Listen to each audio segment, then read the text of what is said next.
കനത്ത ആക്രമണത്തിനിടെ US drone വെടിവെച്ചിട്ടതായി യമനിലെ ഹൂതികൾ.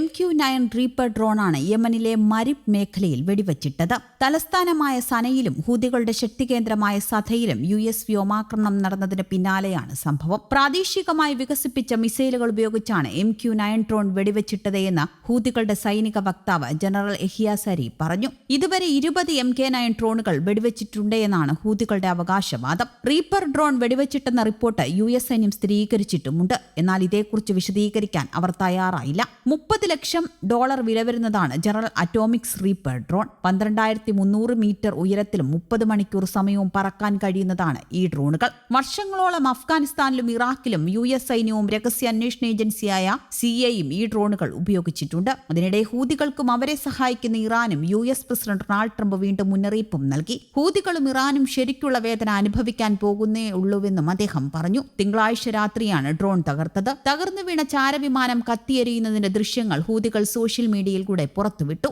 യമനിൽ അമേരിക്ക ശക്തമായ ബോംബാക്രമണം തുടരുന്നതിനിടെയാണ് ഹൂതികളുടെ തിരിച്ചടി. യമനിലെ സായുധ സേനയ്ക്ക് അവരുടെ ശത്രുക്കളെ ഞെട്ടിക്കുന്ന വിശാലവും പ്രധാനപ്പെട്ടതുമായ സൈനിക ശേഷിയുണ്ടെന്ന് ഹൂതി പ്രതിരോധ മന്ത്രി മേജർ ജനറൽ മുഹമ്മദ് നാസർ അൽ അതിഫി മുന്നറിയിപ്പ് നൽകി. യമനിലെ ഹൂതി സൈനിക കേന്ദ്രങ്ങൾ തകർത്തതായി അമേരിക്ക അവകാശപ്പെടുന്നതിന് പിന്നാലെയാണ് തിരിച്ചടിയായി ആളില്ലാ ചാരവിമാനം ഹൂതികൾ വെടിവെച്ചിട്ടത്. മധ്യ യമൻ പ്രവിശ്യയായ മാരിബിന് മുകളിൽ പ്രാദേശികമായി നിർമ്മിച്ച ഭൂതല വ്യോമ മിസൈൽ ഉപയോഗിച്ചാണ് ഡ്രോൺ തകർത്തതെന്ന് ഹൂതി സൈനിക വക്താവ് പറഞ്ഞു. ടാർഗറ്റ് ചെയ്ത കൊലപാതക ദൌത്യങ്ങൾക്ക് റീപ്പർ പേരുകെട്ട ഡ്രോണാണ്. 2015 നവംബറിൽ സിറിയയിലെ റാക്കിയിൽ ഒരു വാഹനത്തിൽ യാത്ര ചെയ്യുമ്പോൾ ഇസ്ലാമിക് സ്റ്റേറ്റ് അംഗം മുഹമ്മദ് ഇംബാസി എന്ന ജിഹാദി ജോൺ കൊല്ലപ്പെട്ടത് MQ-9 റീപ്പർ ആക്രമണത്തിലായിരുന്നു. യുദ്ധരംഗത്തെ കഴിവുകൾ കണക്കിലെടുത്ത് ഇന്ത്യ ഇത് സ്വന്തമാക്കുന്നതിനായി വർഷങ്ങളായി US-ഉമായി ചർച്ചയും നടത്തിയിരുന്നു. ആയുധം വഹിക്കാൻ ശേഷിയുള്ളതാണ് MQ-9 റീപ്പർ എന്ന പേരിലുള്ള പ്രഡേറ്റർ ഡ്രോണുകൾ. ആളില്ലാത്ത ഈ വിമാനം ഉപയോഗിച്ച് അതിർത്തി രാജ്യങ്ങളിലെ നഗരങ്ങളിലും ഗ്രാമങ്ങളിലും ബോംബിടാനും സാധിക്കും.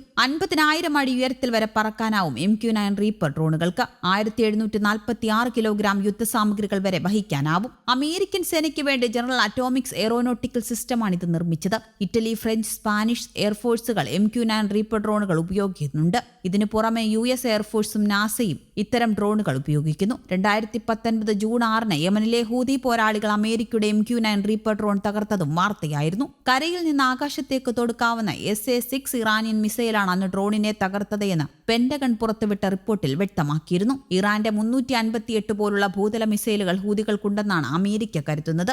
MQ-9 എന്നതിലെ M വിവിധോദ്ദേശവും എന്നതും Q എന്നത് വിദൂര നിയന്ത്രിതമെന്നതും 9 എന്നത് വിദൂര നിയന്ത്രിത വിമാനങ്ങളിലെ 9ാം പതിപ്പെന്നതുമാണ്. ക്യാമറകളും മിസൈലുകളും ഉൾപ്പെടുന്ന സംവിധാനമാണ് ഇത്തരം ഡ്രോണുകളിലേത്. 2015 സെപ്റ്റംബറിലെ കണക്കുകൾ പ്രകാരം US വ്യോമസേനയ്ക്ക് കീഴിൽ 93 MK-9 റീപ്പർ ഡ്രോണുകളാണുള്ളത്. ആകാശത്ത് നിന്ന് കരയിലേക്ക് തൊടുക്കാവുന്ന 4 ലേസർ നിയന്ത്രിത AGM-114 ഹെൽഫയർ മിസൈലുകളാണ് ഇവയിൽ ഘടിപ്പിക്കുക. കൃത്യതയാർന്ന ആക്രമണങ്ങൾക്ക് ഇത് പര്യാപ്തമാണ്. ഒരു പൈലറ്റും സെൻസർ ഓപ്പറേറ്ററും അടങ്ങുന്ന 2-അംഗ സംഘമാണ് ഡ്രോൺ നിയന്ത്രിക്കാനുണ്ടാകുക.